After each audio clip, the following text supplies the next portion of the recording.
Welcome to this special episode of Amusing Jews in collaboration with the Jewish American Military Historical Society, a virtual museum found at jewishmilitary.org. I'm Jonathan Friedman. And I'm Joey Angelfield. Producer-engineer Mike Tomren is working somewhere behind the scenes. We're happy to chat with David London, an attorney in private practice and a doctoral candidate in history at the University of Colorado Boulder, who's writing his dissertation on American Jewry and the Spanish-American War. David, welcome to Amusing Jews. Good to be here. Thank you. Nice to meet you both. The Spanish-American War in 1898 was, in many ways, the moment the U.S. stepped onto the world stage and exerted itself as a global power. How did the war impact the Jewish community? What you just said is true. At the same time, it was a very haphazard affair in many ways. The standing army of the United States was about 27,000 at that time, which was not nearly enough soldiers to prosecute the war. So volunteers were called for, and it was just to put it kindly, it was a bit of a madhouse. The best story there is that Teddy Roosevelt's famous Rough Riders literally had to fight their way on a troop ship in Tampa to get to Cuba. They literally kicked off other potential soldiers to get there. It was kind of a free for all. So almost all volunteers. The Jewish community volunteered in numbers proportionate to its percentage of the United States population.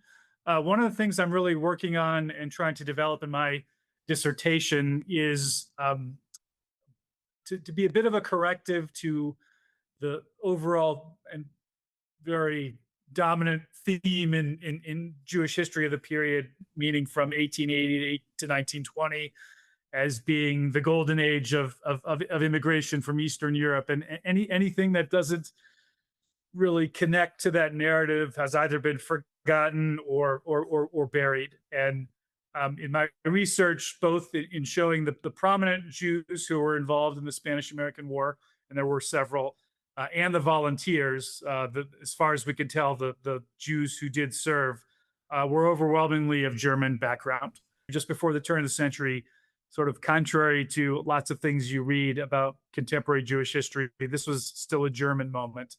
And I have no personal axe to grind there. I'm an Eastern European mutt. I'm not going out to prove any German pride because I don't have any, but that's how it was.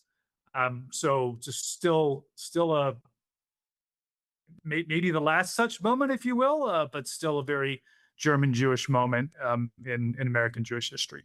And that makes sense because they had been in America longer, acclimated, become patriotic perhaps by that moment. So, I mean, that's not a surprising fact. It isn't. No, that's exactly right. It's not surprising, but it's something that needs to be put out there and saying, look, as late, as at a bare minimum, as late as 1898, the German Jews were still kind of in charge, still at the forefront of American Jewry. Read some. This isn't what my dissertation's about, but I've read a fair amount of histories about Jewish immigration to the United States, and from what I've read, the peak year was 1906. So that's still 8 years away from 1898. The Spanish-American War occurred just 33 years after the Civil War, and it famously united former Union and Confederate soldiers under one flag. Did this national reconciliation also affect American Jews, who had likewise been split by the Civil War? I found one piece of autobiographical material at the American Jewish Archives, and let me just say here that I was fortunate enough to receive a fellowship to go to the American Jewish Archives in Cincinnati for 3 weeks and dig through everything that they had on the Spanish-American War. That was a fantastic experience, and I learned a lot. Before I get to the Jewish example that I found, one of the main reasons for that was the fact that the de facto leader of American troops in Cuba was General Joe Wheeler, also known as Fighting Joe Wheeler, who was a Confederate during the Civil War. And even 33 years later, as you said, he was still in charge of troops on Cuba. He had a superior, J. Rufus Shafter, but he weighed over 300 pounds. He was morbidly obese. He had gout. He really couldn't get around. So Joe Wheeler was the de facto head of fighting troops in Cuba, and that's part of this legend. One person that I encountered in the archives was a Jewish man from Alabama named Leon Schwartz, who left a 350 page autobiography uh, of his entire life and lots on the Spanish American War. He later became the mayor of Mobile, Alabama, and just became like a very leading citizen of Alabama. Um, he had been in the Alabama militia well before the war, and when the war came, he enlisted, he volunteered, he got as far as Miami, and as I said, the big free for all. There are way more volunteers than were needed. He never got to Cuba, but he was in the service for about 6 months, and he described that very much, that he felt as a Jew from Alabama that this was indeed a reconciliation of North and South, and he talked about how badly his father wanted someone in the family to serve, in the United States Army. So yes, that sentiment is there. I found it in one man's autobiography, and it was interesting and fun to read about. Enjoying the show? Click like and subscribe.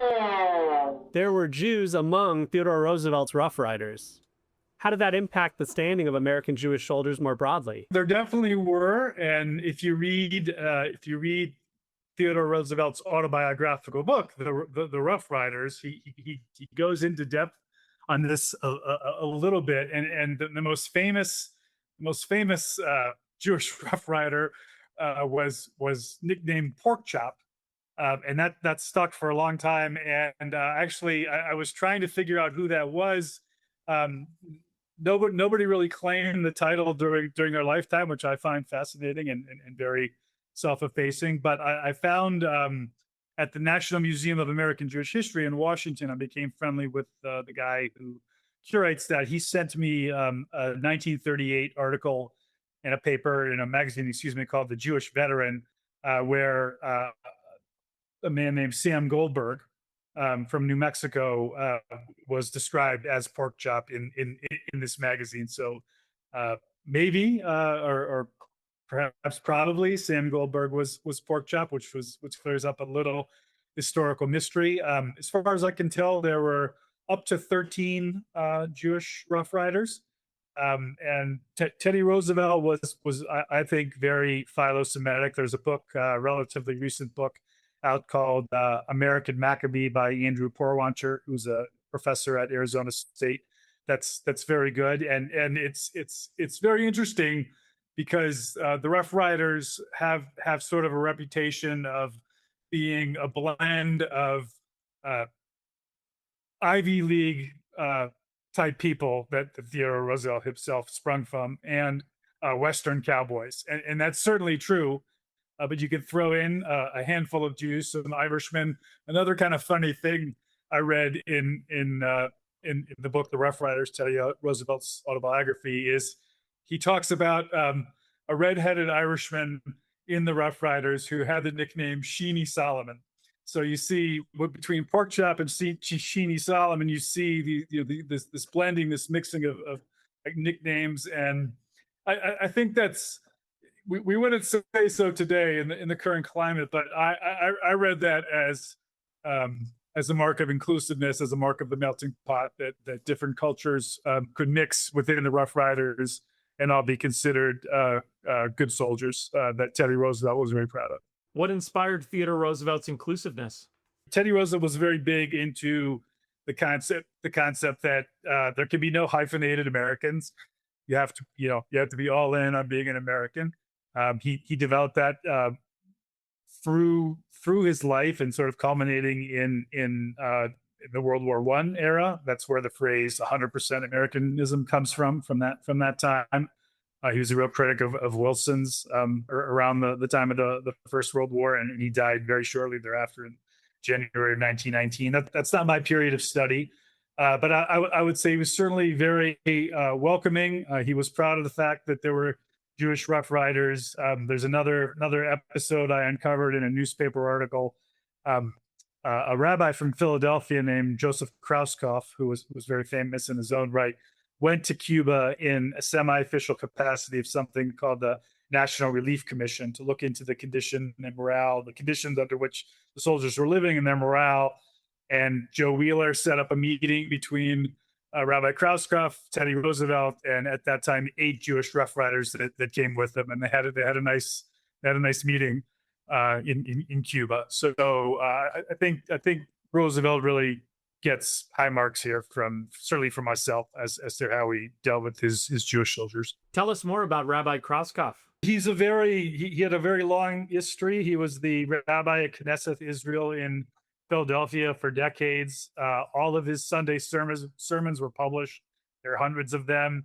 He had a particular axe to grind against Spain. He wrote a book in 1887 about how the Jews had fared in Spain. So he really jumped on Spain with both feet at the time of the war. I think it was somewhat personal to him, but he leveraged his standing in Philadelphia to be able to come to Cuba as an American, as a Jewish rabbi, and look after the troops in that capacity. And he's one of sort of three men, individual men that I'm highlighting as Jews who had a particular role in the of note in the Spanish-American War. Do we have accounts of the challenges Jewish service members faced while deployed to tropical environments like Cuba and the Philippines? At the archives, I came across 4 autobiographical writings from Jewish soldiers and sailors. One I've already talked about, Leo Schwartz. He did not get to either Cuba or the Philippines. Another man named Theo David, kind of the same thing. He got as far as Savannah and turned around and went to Chicago. I came across two guys who did see action. Charles Myers and Alan Marks. Charles Myers saw action in the Philippines, and he wrote his family a 10-page letter about that. And it's kind of a typical military letter. He was really focused on writing down his experience. So like not a lot of homesickness, not about how are you, not send me food. It's like, I want to get down exactly what happened. He was involved from the timing of his letter in some of the first battles with Filipino insurgents in February of 1899. The Spanish, and very few Americans I think know this, the Spanish-American War blends into the Philippine War or the Philippine insurrection, which very, very few people know about. The Spanish-American War itself was very brief. I think that one thing that is still not very well known today is if the sensible reason for the Spanish-American War were conditions in Cuba, why did we feel like we had to knock out the Spanish position in the Philippines? And if you just look at a map and picture that there's no Panama Canal, you can say, all right, well, yes, they did have forces there, but in order for them to get to Cuba from the Philippines, they would have had to sail all the way around the tip of South America. It would have taken them months. I think it's a combination of very poor military intelligence and an unstated desire and Teddy Roosevelt was clearly one of the main drivers behind this. It wasn't just to improve conditions in Cuba; it was to relieve the Spanish of their empire and replace them with ourselves. So there was this several months of, well, what are we going to do with the Philippines now that this war is over? And ultimately, it was decided that having conquered the Philippines, we would take it over. And indeed, again, something very few Americans know today, the Philippines was an American colony or possession from 1898 to 1946, interrupted only by the Japanese occupation of the islands during World War II. So to get back to your question, the conflict between the United States and Filipino, you could call them freedom fighters, you could call them insurrectionists, you could call them whatever you want, started in February 1899. The conflict was deemed to have ended in 1902, although sporadic guerrilla fighting occurred for years after that. And eventually the United States pacified the Philippines and controlled it for decades. So I've seen that letter from Charles Myers to his parents describing some of the first combat in the Philippines. Alan Marks was a merchant marine who joined the Navy during the war and saw service in Cuba. He was on a supply ship. He seemed like a very colorful character and met many famous people in his life. Met Teddy Roosevelt during the war. So those are the four pieces of autobiographical information that I came across in the archives. Are there more out there? Perhaps buried in family attics at this point, but that's what I found at the archives. One of the individuals you focus on is Lieutenant Commander Adolf Merix, a German-born Jewish naval officer. What makes his story so important? When I found out that he was Jewish, that's when it clicked in my head that this is what I'm going to write my dissertation on. And maybe a quick plug, as far as I'm aware, and I've been working this pretty hard for 2 years now, as far as I know, there's never been a book-length treatment about American Jews in the Spanish-American War. There's only been really 2 scholarly articles written, the last one in the late 80s. So Adolf Merix was a career Jewish naval officer. He is, if he's not the very first, he is among the first 2 or 3 first Jewish graduates of Annapolis. He started at Annapolis when he was 16. He graduated when he was 20 and was a career in 1868. He graduated. So he had been in the Navy for for over 30 years at the time of the war. Maybe a bit of brief background. So the proximate cause of the Spanish-American War was the sinking of the U.S. battleship Maine in Havana Harbor in February of 1898, February 15th to be exact. 266 Americans lost their lives in this explosion. There had certainly been a call to go to war with Spain before that. That was essentially the last straw. But before President McKinley would declare war, he wanted a formal investigation of the cause of the explosion. So he immediately appointed a board of inquiry of 4 people. And Adolf Merix was one of these 4 people. And he had a very huge role in this. He was the judge advocate for the main board of inquiry, which means he ran the board of inquiry. He called the witnesses. He did most of the questioning. He kept things going. And he was essentially in charge of the board of inquiry, which after a month or so of deliberations and publishing that their deliberations and delivering to the president, determined that some outside force had caused the explosion. It was not anything internal to the ship, but who did it? They could not tell. And I think if you look at this and you see an American Jew at this time, again, go back to 1898, you see an American Jew running this board of inquiry, which really determined whether or not the United States would go to war. He is, I believe, up to that time, he is the first United States Jew to really have a seat at a table where something of extreme national importance like this was decided. And I'll give 2 caveats to that. Number one, you may note, I said United States Jew, not American Jew, because the person before him that had such a seat and had it for a really long time was Judah Benjamin.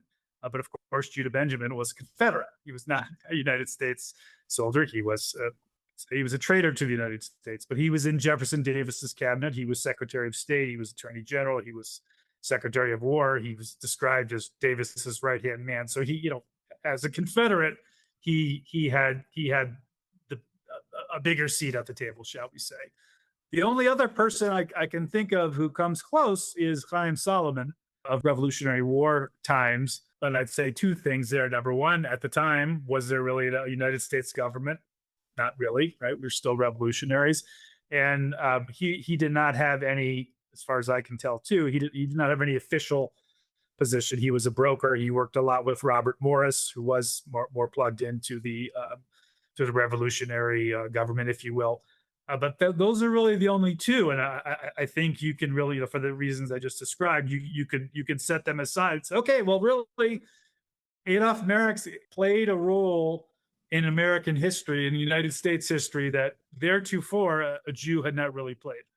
And nobody knows who he is. So one of the big reasons, and one of the, I'm writing my dissertation, and one of the things I hope to accomplish for those who read it, said, look, he's an important guy in Jewish American history that nobody knows about. As a historian looking at this critical transition era, what are your big takeaways from the Spanish-American War? I think from a Jewish perspective, I'd say a couple of things. Like, and one of the, when I gave this presentation through the archives, I made a little joke. You guys may be too young to remember the movie Airplane. And at the beginning of the movie, and again, this is 1980, a flight attendant walks down the aisle with a bunch of magazines and says, and offers them to people to read. And she approaches this old lady and says, "Would you like something to read?" And the lady says, "How about something light?"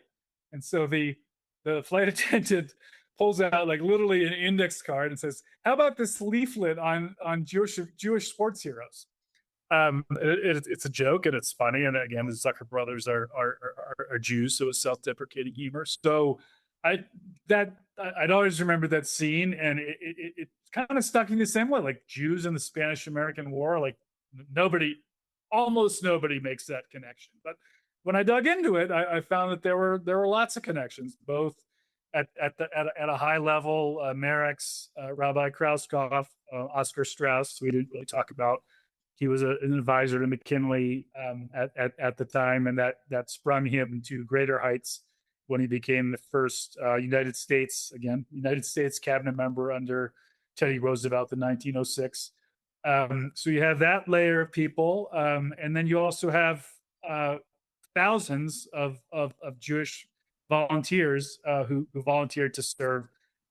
One thing that I haven't mentioned is there is a list of about 2,500 names that was put together in 1900 by Cyrus Adler, who was a very big Jewish community leader at the time. He was a university professor, worked with another professor, and they compiled this list that they've given us. And I did a lot of work with that list. I had an undergraduate sort of go through it and say, okay, sort out the German names from the Russian names and tell me what you find. And what I found, through his work, is roughly 3/4 of the Jewish soldiers and sailors on that list had German surnames. So what I guess I was trying to do sort of two things. One, just number one, establish that American Jews were a big part of the war effort, certainly at our weight for the population. And then number two, as I talked about in one of the first questions, just make it clear that this is still a German within the Jewish community, as it is, right, as it were. This is still a German moment. This is still a moment where German Jews took all the laurels. They were the leaders. They were most of the soldiers, and that's again very, very much buried under the immigrant narrative, mostly taking place in New York. Just not talked about, not written about, and that's one of the things I want to bring to light, or say, oh, this was happening too, and maybe it's still not. This story is not the only story, and the immigrant story is still maybe a little bit after the turn of the century. So those are my, from a Jewish perspective, those are my takeaways. Well, thanks so much, David, for joining us. Thank you. Thanks for having me. I appreciate it. And to our audience, now back to your regularly scheduled lives.